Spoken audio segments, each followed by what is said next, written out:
ariko se nyine wa mungani iyo wabaga ufite 500 zawe cyangwa se 200 zawe byagendaga gute ushyize muri aka kanyagwa? Ku bantu benshi bazi umukino wakunzwe n'abatari bake hano iwacu mu Rwanda ku izina ry'akadege. Akadege karamuriye, akadege kamunyujejemo cyangwa se AVIATOR ni nk'umukino wo gutega indege itukura iguruka izamuka buhoro buhoro. Iyo birimo kuba bireba muri wowe, ikiba kirimo nuko byanze bikunze uba ushobora guhinduka umuherwe mu masegonda make igihe bigenze neza, ukarya umuzungu ukica umuzungu wa mugani wa bubu ngo burya buri kinyejana kigira ibyacyo.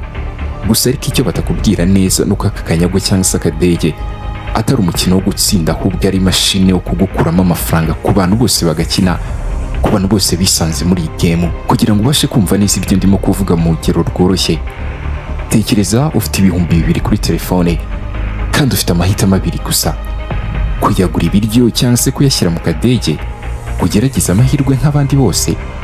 Utaratekereza byinshi, akadege karakubwira ngo wowe shyiramo 200 gusa muri bya 2 ufite, urabyibuka neza. Birumvikana muri wowe uhita utekereza uti niyo byagenda nabi sinahomba byinshi, ariko ikibazo si ayo mafaranga 200 gusa, ahubwo ni igihe umara cyane urimo ugerageza kandi unashora amafaranga atagira ingano. Wumva nyine ushyiraho 200 ariko ugatsindwa, ugasubiza ahandi 200 ugatsindwa. Ku nshuro ya gatatu noneho aho bibira bibi cyane utsindira 350. Aho niho rero umutego utangirira. Ubwonko bwawe burakubwira buti urabibona, birakora nyamara mu by'ukuri ushaka wabyizera. Ibyo ni nko kuguha 1,000 hanyuma rwose bakakwiba 5,000, barangiza bakagushimira, ugashimira wakubye. Ikibazo gikomeye muri ibi si amafaranga umuntu atangira ashyiramo, ahubwo n'uburyo umukino ufata ibitekerezo by'umunota ku wundi uko nyine abitekereje.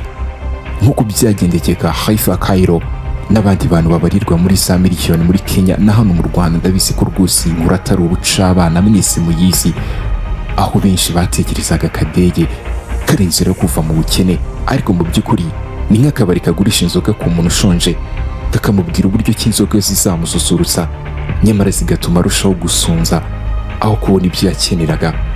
Akadege rero ugakora nk'imashini yo mu mutwe aho ikwereka ko byose bishoboka, ariko nikubwira uburyo cy'imibare iri ku ruhande rwayo itari ku rwawe. Iyo ushyizemo 1,000 ayo si ikibazo cy'uko uzatsinda cyangwa se uzatsindwa uwo munsi. Ikibazo ni uko mu gihe kirekire uzatakaza ayo mafaranga. Reka dufate urundi rugero rworoshye kurushaho. Tekereza ufite 10,000, nawe nuri umuswa cyane ku buryo rwose uyakiriramo rimwe, ahubwo uzayashyira mu kadege buhoro buhoro wizeye ko gashobora nyine kwihuta bikanikuba nk'uko byagendaga. Bwa mbere utangira neza ugatsindira 2,000, wibuke ufite 10,000. Ako kanya utiriwe utekereza cyane, wumva ko ya game urimo n'ubundi ifite ikintu iri gutanga. Muri wowe uti birashoboka rwose, ariko nyuma ugahomba 3,000 inshuro 2 zikurikirana, ukongera ugatsindira 1,500, hanyuma ugahita uhomba 4,000. Ndagira ngo bikobe neza. Iyo urangije kubiteranya neza usanga amafaranga yawe yagabanutse cyane.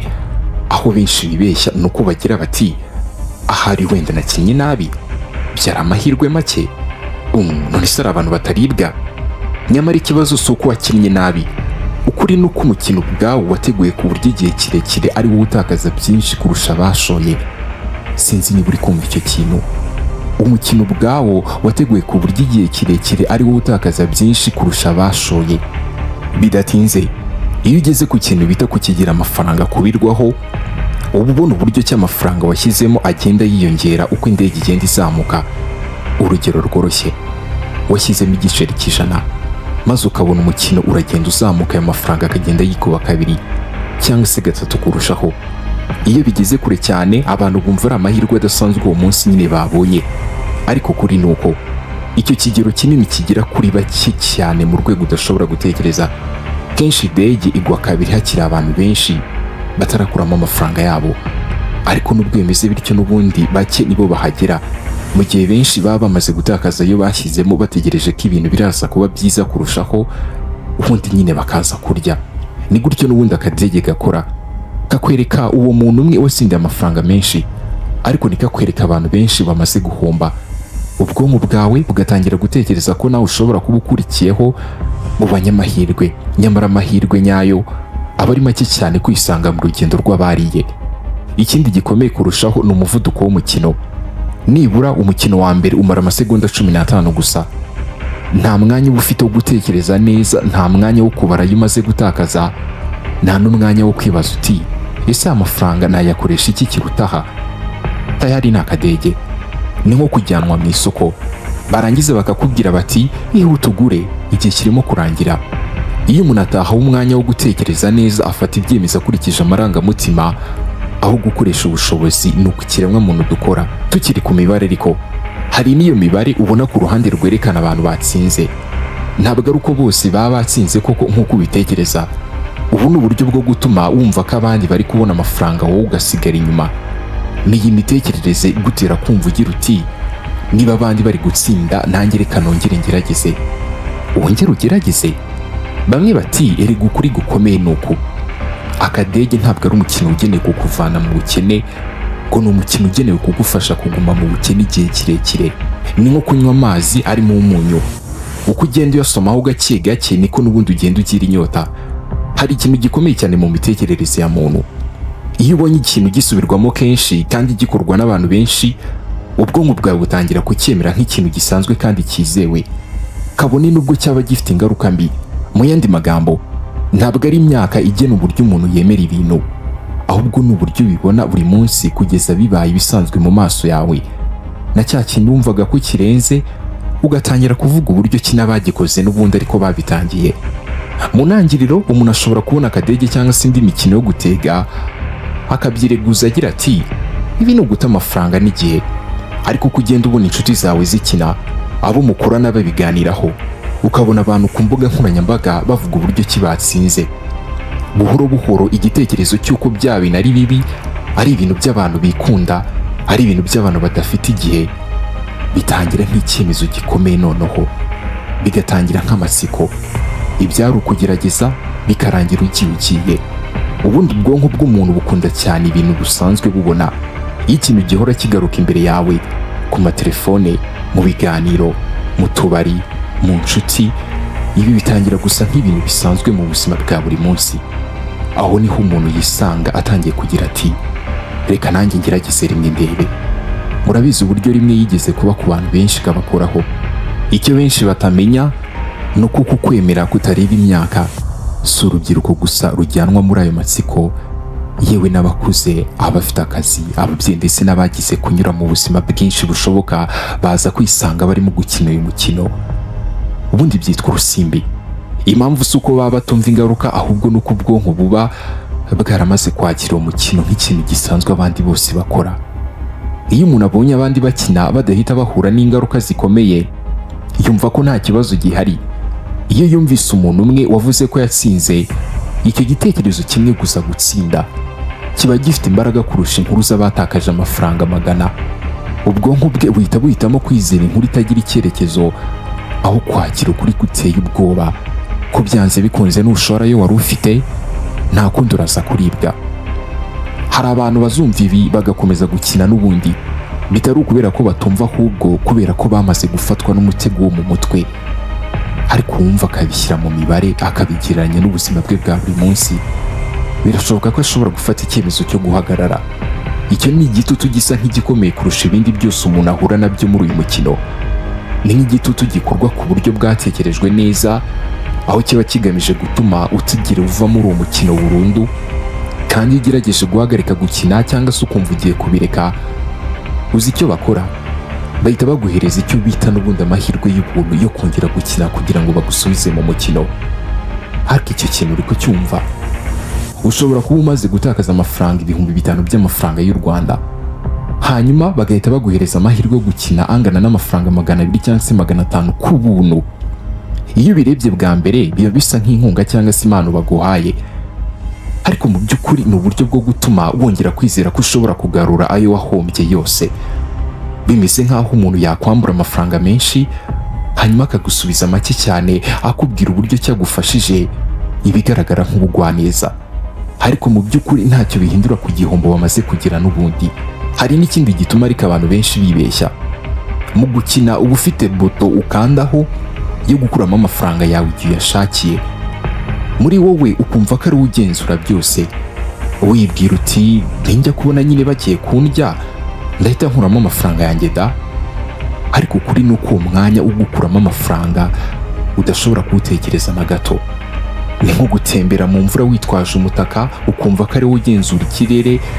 Gusa twese turabizi kandi tubiziranyeho uburyo cy'umutaka udashobora guhagarika imvura kugwa, uyurinda gusa kutanyagirwa cyane. Ni nako bigenda iyo urimo gukina imikino yose y'amahirwe.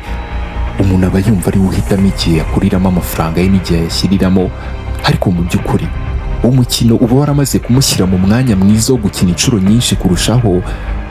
Atekereza ko ari kugenzura umukino, nyamara ari wo uri kugenda ugufata buhoro buhoro ugukina birenze uko ubitekereza. Amaherezo umuntu yisanga atari ukina umukino, ahubwo umukino ari wo wamaze kumukina umukino umunsi ku wundi. Dore uko biteye. Mu mpera za 2023 akadege ni kari umukino gusa. Aka kari karahindutse ikintu cya sosiyete, ikintu kivugwa hose. Instagram, Facebook, Twitter cyangwa se X, TikTok ho n'urucabana byari byuzuye inkuru z'insinzi gusa, amashusho y'abantu bishimye, yewe n'ibyamamare byemeza uburyo ki uwemeye gukina neza atsinda.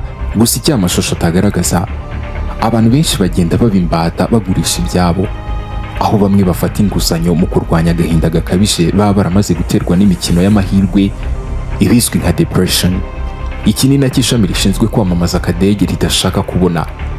Ku ya mbere Ukwakira 2024 ejo bundi, mu gace kiswe Kakamega aha ni muri Kenya, umucuruzi muto yasanzwe yafiriye mu iduka ry'inyuma yo kwiyahura. Ibi byaje kumenyekana ko yaramaze gutakaza amashiringi agana n'ibihumbi 60 ya Kenya. Ni mu mukino w'akadege gusa. Ayo niyo yari amafaranga yose yakoreshaga mu bucuruzi bwe bwa buri munsi. Ushaka wabyita igishoro. Mu masegonda make gusa niyo yabaye ahagije kugira ngo nawe ibintu byose yari yarubatse imyaka myinshi bihite bisenyuka burundu. Kandi bisi inkuru yabaye rimwe gusa. Abaganga bita ku buzima bwo mu mutwe batangaje ko ibibazo by'agahinda gakabije n'ihungabana bifitanye isano n'urusimbi ngo ibi byiyongere cyane mu myaka ishize, aho urubyiruko rwinshi rwatangiye kugurisha ibikoresho byarwo birimo mudasobwa na telefone. Abandi bafata inguzanyo zitangwa kuri telefone ngo byose bashaka amahirwe yo kongera kugerageza amahirwe ya kabiri mu kadege n'indi mikino, icyo bamwe batangiye kwita inyamaswa igahaga. Ku ya 19 Mutarama 2025 mu mujyi rwagati wa Choma muri Zambia, aho umwarimu wari wungirije umuyobozi w'ishuri kandi ushinzwe amafaranga yagenewe gufasha imiryango ikennye, uyu yafashe amafaranga ayashyira mu mukino w'akadege, abikora yizeye ko azayagwiza. Ayo mafaranga yose cyabaye nyuma yarayatakaje. Nyuma yaho kandi yatawe muri yombi ashinjwa kunyereza umutungo utari uwe. Bidatinze ku ya mbere Mata 2025 mu mujyi wa Eldoret aha ni muri Kenya, umugabo witwa Dismas Mutai nawe yatakaje amashiringi miliyoni 2,800,000. Ayo mafaranga yari yaragenewe kujya kwiga mu mahanga ariyo bazamuhereza. Gusa ntiyari wenyine, harimo nayo mu muryango n'inshuti bari baramuhaye kugira ngo abashe gushyika y'amahoro. Baramuteranyirije barakumaza. Nyuma y'ibyabaye, uyu mugabo yanditse ku rubuga rwa Facebook agira ati, ntabwo meze neza na gato, naguye mu mutego uteye ubwoba. Ubutumwa bwe bwahise bukwirakwira mu gihugu hose, ibyatumye benshi batangira kuganira ku ngaruka z'uyu mukino, ariko ntibyabuzaga abakina gukomeza gukina. Na n'uyu munsi tuvugana wabona hari umuntu uri kumva iki kiganiro ari kwikinira akadege. Uwo munsi nyine kandi Nairobi, umugore w'umucuruzi witwa MURI we yemeye uburyo ki kumugaragara umukino w'akadege wasenye ubuzima bwe. Ngo igitangaje nuko munangiriro nawe yari yaratsindiye amafaranga menshi agera ku mashiringi 868 ya Kenya. Iyo nsinzi ya mbere niyo yamwinjije mu mukino rwagati mu mutego atabizi. Ibyatumye yemera ko gutsinda bishobora kuba byabaho buri gihe, ngo binatuma atangira gukina kenshi kurushaho. Uburyo yabikoraga yizeye ko azongera kubona andi menshi akagaruza da. Ariko mu mezi make yakurikiyeho ibintu byarahindutse.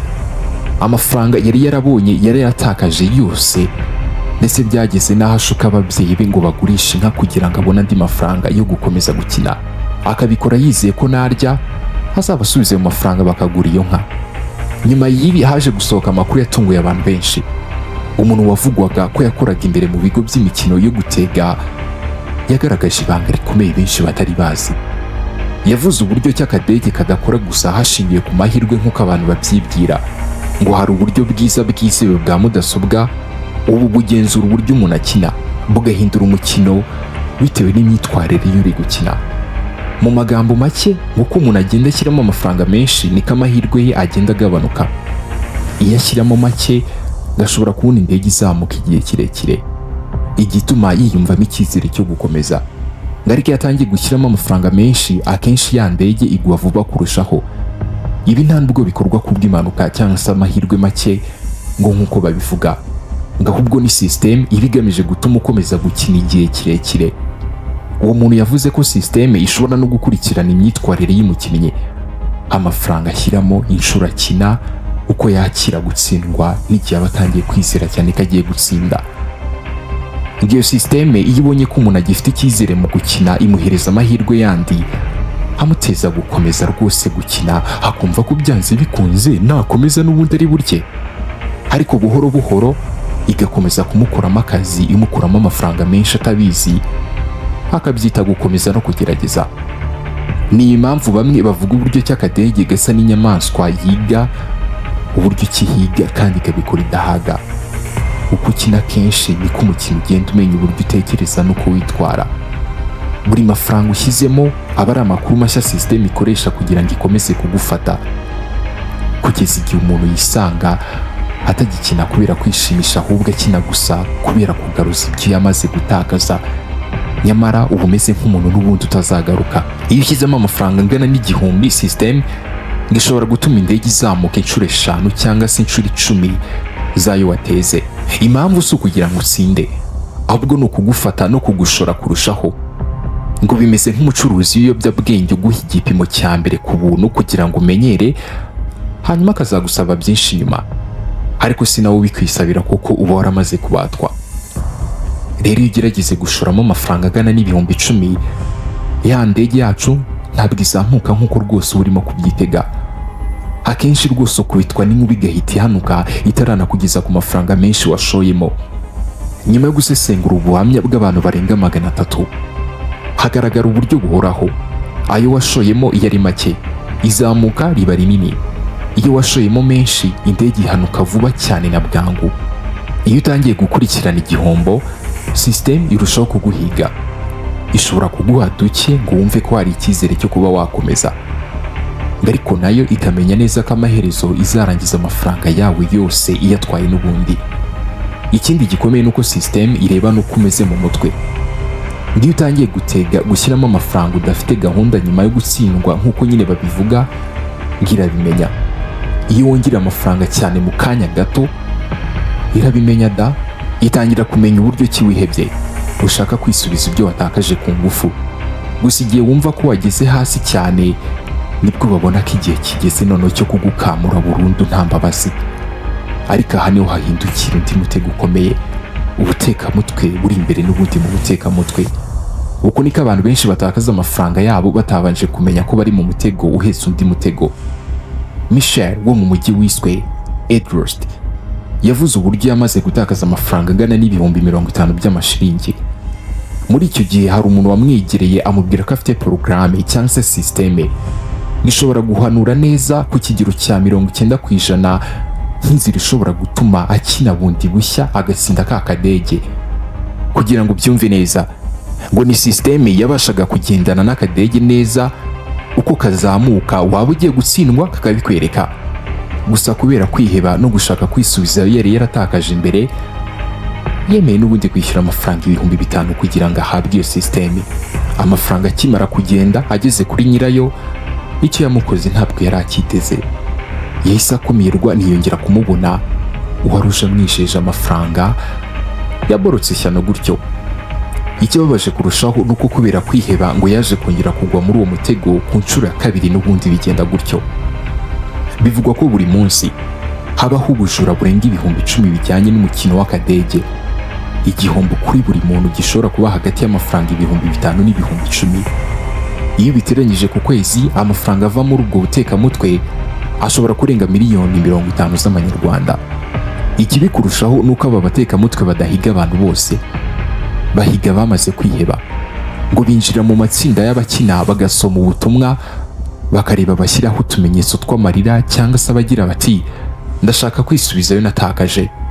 Bene abo babita urubuto rweze ruhiye neza, bivuze ko aba ari umuntu witeguye kugwa mu mutego mu buryo bworoshye rwose. Umwe muri aba batekamutwe yigeze kugira ati nk'iyo umuntu amaze gutakaza amafaranga menshi yemera ikintu cyose bamubwiye, kandi biroroshye kumushuka kurusha no kwiba umwana muto. Ariko kuri guhari nuko nuko nta porogaramu ishobora guhanura umukino w'akadege uburyo ugenda. Uyu mukino ukoresha uburyo bw'imibare n'ikoranabuhanga bufunze cyane, nk'uburyo bukoreshwa mu mashini zo muri banki. Ibyo abantu bavuga byose byaba ari amayeri ashingiye ku kinyoma no ku nyota y'icyizere cy'umuntu ushaka kugarura byihuse ibyo yatakaje. Ikibazo gikomeye kurushaho ni uko ikurikiranye inkomoko y'amafaranga n'inyungu zihari. Ibi byose ubona isano iri hagati y'itangazamakuru n'amasosiyete ya betting. Urugero rwatangwa ni urw'ikigo cy'itangazamakuru gikomeye, iki gikorera muri Kenya, cyitwa Royal Media Service, kiyobowe kandi gifitwe mu nshingano n'uwiswe Seth Michel. Iki ni ikigo gifite radiyo na televiziyo zikurikirwa n'abantu benshi cyane, bityo kikagira ijambo rikomeye mu mitekerereze y'abaturage. Bivugwa ko iki kigo kibona inyungu nini cyane mu matangazo yamamaza ibigo by'urusimbi. Abasesenguzi mu by'itangazamakuru n'ubukungu bagaragaje uburyo iki amafaranga ava muri ayo matangazo ashobora kurenga miliyoni 500 z'amafaranga y'u Rwanda mu mwaka umwe gusa. Aya ni amafaranga menshi cyane ku buryo hatuma habaho inyungu ikomeye ku kigo kiyakira no kuba cyabyamamaza bikaba ibintu byoroshye cyane. Iyo witegereje neza usanga mu masaha arebwa n'abantu benshi amatangazo menshi abajyanye n'urusimbi. Ibi bituma abantu bahora babona ubutumwa bubashishikariza gukina, bigatuma urusimbi rugaragara nk'ikintu gisanzwe kandi cyoroshye kungukiramo amahirwe, mu gihe inyungu nyamukuru ibigana ku bigo byamamaza no ku bitangazamakuru bibyakira. Mu masaha ya nimugoroba n'andi masaha arebwa n'abantu benshi cyane, gusanga amatangazo menshi abaca kuri televiziyo yamamaza urusimbi. Ibi bivuze ko umuntu ureba televiziyo muri icyo gihe ahura kenshi n'ubutumwa bumushishikariza gutega no kugerageza amahirwe. Ntabwo ari amatangazo gusa asanzwe, hari n'ibiganiro biba byateguye by'umwihariko byerekana abantu bavuga uburyo ki batsindiye amafaranga menshi, bakavuga uburyo bahisemo gukina maze ubuzima bwabo bwose ngo bugahinduka, bukaba igitangaza. Bakubaka inzu, bakagura imodoka cyangwa se bakishyurira abana amashuri. Ubutumwa butangwa nuko gukina ari inzira yihuse igana kuri iri terambere. Ubyumva ute kuri 200 cyangwa se 200 zawe ufite uyashese ukunguka 17,000? Kora subscribe kugira ngo ibiganiro nk'ibi ujye ubasha kubibona buri uko tubishyizeho. Iyi ni Mva Docs. Ikindi kandi ibitekerezo byanyu ni inyunganizi, tubwira ibyo wifuza ko twabakoreraho uyu munsi.